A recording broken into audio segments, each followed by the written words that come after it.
नमस्कार, कैसे हैं आप सभी? उम्मीद है बहुत बढ़िया होंगे भाई। तो आज हम क्लास 10th हिंदी की एक और इम्पोर्टेंट वीडियो आपके लिए लेके आए हैं, जिसमें हम पार्ट 2 राम लक्ष्मण परशुराम संवाद की इम्पोर्टेंट फैक्ट आपके लिए लेके आए हैं, जहां से आपके ऑब्जेक्टिव क्वेश्चन क्लियर होंगे। साथ ही साथ आपके 2 नंबर 3 नंबर वाले प्रश्न भी यहाँ से बनेंगे। तो वीडियो को कंप्लीट देखिएगा, बहुत इंपॉर्टेंट है आप सभी के लिए।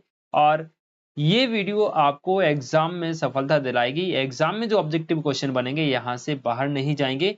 पिछली वीडियो में मैंने पार्ट 1 के सभी इंपॉर्टेंट फैक्ट आपको बताए थे। आज की इस वीडियो में हम पार्ट 2 राम लक्ष्मण परशुराम संवाद के सभी ऑब्जेक्टिव क्वेश्चन यहाँ पर देखने वाले हैं। सभी वन लाइनर फैक्ट यहाँ पर देखने वाले हैं।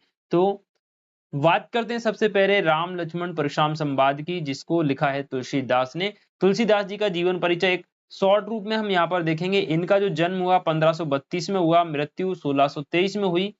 ये भक्ति काल के कवि थे और किस शाखा के कवि थे? तो याद रखिएगा, राम भक्ति शाखा के कवि थे।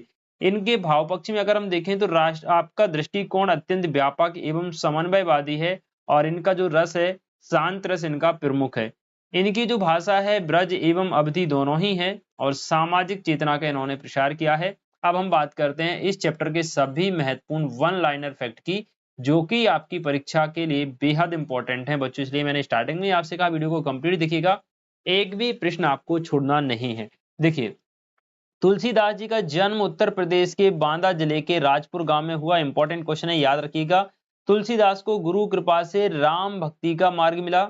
तो रामचरितमानस तुलसीदास जी की प्रमुख रचना है बच्चों, याद रखिएगा। तुलसीदास की रचनाएं वेरी वेरी इंपॉर्टेंट लाइन है, सभी रचनाएं आपको याद होनी चाहिए।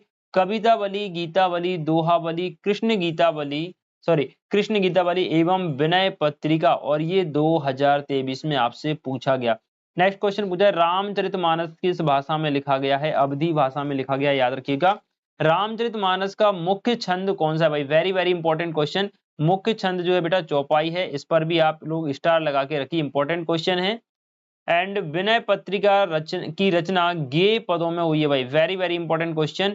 विनय पत्रिका की रचना किन पदों में हुई है? गेय पदों में हुई है।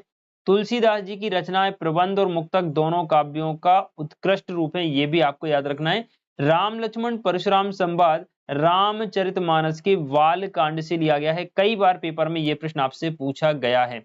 राम लक्ष्मण परशुराम संवाद में वीर रस की प्रधानता है। किस रस की बच्चों? याद रखिएगा, वीर रस की। सीता स्वयंवर में राम लक्ष्मण गुरु विश्वामित्र के साथ आए थे। ये प्रश्न भी इंपॉर्टेंट है, कई बार पेपर में आ चुका है।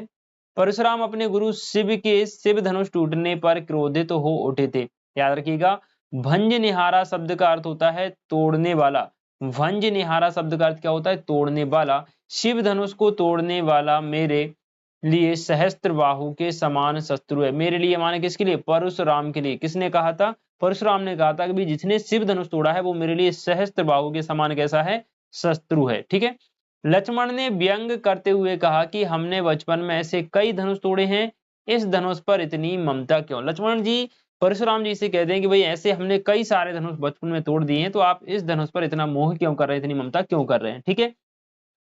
राम जी जो है वो स्वभाव से शांत एवं कैसे थे? विनम्र थे। लक्ष्मण जी कैसे स्वभाव के थे? क्रोधी स्वभाव के थे। लक्ष्मण ने तर्क दिया कि शिव धनुष पुराना था और राम के छूते ही क्या हो गया था? टूट गया था। ये तर्क लक्ष्मण जी द्वारा किसको दिया गया था? परशुराम जी को दिया गया था।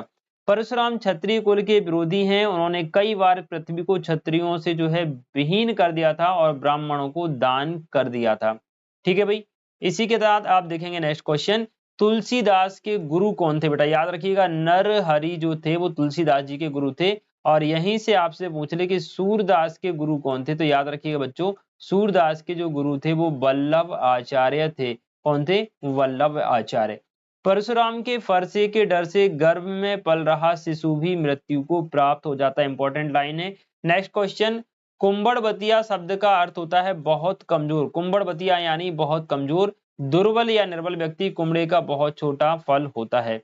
लक्ष्मण के अनुसार वीर योद्धा स्वयं अपनी प्रशंसा नहीं करते, अपनी वीरता का प्रदर्शन युद्ध भूमि में करते हैं। 2022 में ये प्रश्न आपसे पूछा गया है। अब ये 4-5 लाइन जो मैं आपको बता रहा हूँ बेटा, सभी पर बड़ा वाला स्टार बना लो, इंपॉर्टेंट लाइन है और यहाँ से एक प्रश्न आपको एग्जाम में मिलेगा। विनय पत्रिका एवं कवितावली की रचना ब्रज भाषा में हुई है। दोनों ही किसकी रचना है? याद रखिएगा, तुलसीदास की रचना है। रिसाई शब्द का अर्थ होता है क्रोध करना, रिसाई माने क्रोध करना, और 2024 में पूछा गया, ये 2023 में पूछा गया। भगवान शंकर का धनुष राम ने तोड़ा, कब पूछा गया? 2022 में। तो सभी प्रश्न महत्वपूर्ण है बच्चों। ये सेकंड चैप्टर राम लक्ष्मण परशुराम के सभी इंपॉर्टेंट ऑब्जेक्टिव मैंने आपको बता दिए। नेक्स्ट वीडियो आपके लिए लेके आऊंगा बहुत शानदार, जिसमें नेक्स्ट चैप्टर के सभी इंपॉर्टेंट फैक्ट आपको बताऊंगा। आज की वीडियो आपको कैसी लगी कमेंट सेक्शन में जरूर बताइएगा, और पिछली वीडियो आपने देखी कि नहीं ये भी मुझे कमेंट सेक्शन में जरूर बताइएगा। वीडियो अच्छी लगे तो लाइक जरूर कीजिए, साथ ही साथ अपने दोस्तों तक इसको शेयर भी कीजिए। मिलते हैं नेक्स्ट वीडियो में जल्दी ही, तब तक के लिए जय श्री राधे।